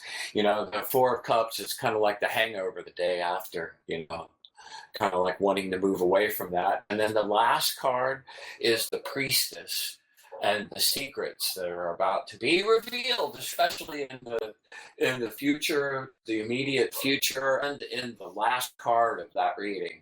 So that's really very, very amazing. So if we look at those from across the past, present, future, doing a horizontal across, it's the Two of Wands or the Eight of Lust. In the present position, it's the Just a second, Bryan. Just a second. Can you kindly? Oh yeah. Okay. All right. Here we go. So this can happen in a live situation, of course. Divine synchronicity can have us connect or disconnect, but here we are again, Bryan, in perfect synchronicity once again. And your connection is fine. So kindly, I also have it here listed, but kindly, restate the reading briefly for the audience. For the whole reading, or Oh no, just what just you what you were about to horizontal say now. Okay, Right. yeah, all right. So if we're looking at this as past, present, future, and looking at the cards horizontally, so you have all four elements in one take of that. The past is the the two of wands, art, the ace of pentacles, and lust. Awesome. The present reading would be the Fool, the Emperor and the Empress. Awesome. And the Four of Cups. And then the last reading in the very near future reading would be the Seven of Cups, the Magus of the Body, the Five of Swords, and the Priestess. So it won't happen smoothly because there are things that have to change. But you know, that good old Pluto Saturn conjunction, it's just blasting out old constructs like right and left. It's kind of humorous. I look around and see what's old things that don't work anymore that have been hanging on for years, and I go, why is that still around, man? They're just dropping like flies. So I think new secrets, new revelations, and beautiful new ways to connect to spirit are on the way. And I think that the people that make a lot of money will balk a little bit and argue about that, but I think everyone else that gets healed and realizes the simplicity of that and the benefit from that will joyfully welcome it. Yeah. Right, and just to point out, very again superficial level, we have 3 times 4, which is 12 cards. And out of these 12 cards, we have 1, 2, 3, 4, 5, 6, 7 major arcana. I know, right? And it's art, the Fool, the Emperor, the Empress, the Magus of the Body, and the Priestess. Oh, man. So actually we have 0, 1, 2, 3, 4, and 5 through all. Oh, my word, dude. You're exactly right. Holy moly. And then we jump up to 11 with lust. Oh, that's a hoot. Yeah. So all right, okay. So I'm satisfied, you know. This is about the intensity I was expecting. Me too, right? Yeah, that's always good like that, man. They never disappoint. They really don't. Not if you do them. You give them your all at the beginning, man. They give you their all back. It's wonderful. I love it. Well, I have nothing to add to that. Actually, I think that pretty well sums it up. Anything else you wish to explore or share about this one? Well, I think it's a great reading. I'll also, of course, quote it in the comments so everyone can have a look at it, or maybe lay it out for themselves, do their own reading, of course. All of these things. Always encourage that for sure. So yeah, we got to the infinite depth point. We got to the tarot reading. Yeah, we got to unexpected, synchronicities as always. It's up to you if there's anything else. I think so far we're good. Of course, we have more music or anything else. Stick a fork. I'm done. Awesome. Well, that's great. So, rare or well done or both at the same time. Unique in this sense. So then, always rare. Right. All I can say is thank you so much, as always. And I think it was a great summation. Of course, again, everyone is encouraged, make up their own mind, their own perspective about these things. And as we recently had on Brandon Jones, who is now, who's got through many different traditions and now kind of arrived at the Hare Krishna movement, not just, in terms of intuitive connection, but also in a quite logical sense. We did a show on this, but again, what I would like to repeat, because I think it's so funny, but on some level, if properly understood, also so true, is that apparently really in the Bhagavad Gita, and apparently also for the current age, what is kind of prescribed is that in Satya Yuga, so in the Golden Age, meditation was one of the prime methods or recommended ways, let's say, for general consensus for enlightenment. And now it is a more recently introduced concept of the kirtan, which is, singing together and eating together, enjoyment, basically, very much, let's say, Three of Cups energy. But what's also repeatedly said, and I'm, paraphrasing this in a funny way, but it really comes across in the sense of that, well, if you're quote unquote too dumb, too lazy, or just not really able to get any of these lofty concepts, all you do is just chant Hare Krishna. And this is not about, becoming part of whatever specific religion or order or joining any group, but just again about the idea of, I would say, exactly, just, feeling your own resonance, again, recognizing your own impact in that sense you have on your immediate reality, obviously, because any sound you utter through whatever way is resonating through the entirety of your body. And there's so many things in terms of biology, in terms of frequencies, that one can research to solidify this awareness, even in a materialistic reductionist sense.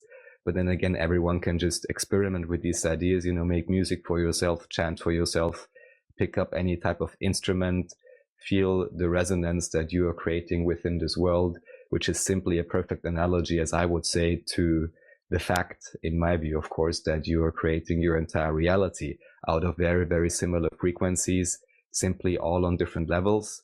So just playing with that tool, which is, so prime and ancient and obviously important to the entirety of the human civilization, is just a great way to get to know thyself, which is, of course, what I would say we're all about.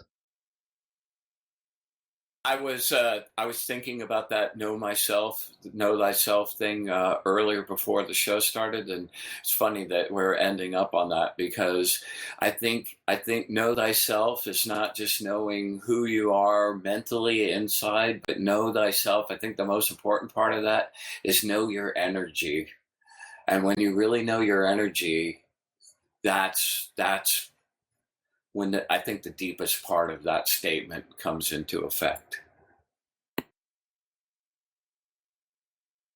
Precisely. So all that's left to do is to play a remix track I know that you like.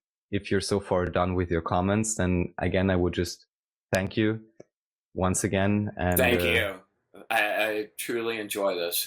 It's a real pleasure. Thanks a lot. Well, as they say, the pleasure is all mine. Acting on my excitement, synchronizing in this way, and playing some nice music. So to tune out, and as you mentioned, of course, the key word, just as I was pulling it up again, energy. We're going to play a remix track from the album Playful Energy by Lord Royal Merkunimaya. Oh, I love that. Bootleg. Enjoy, and thanks so much for listening.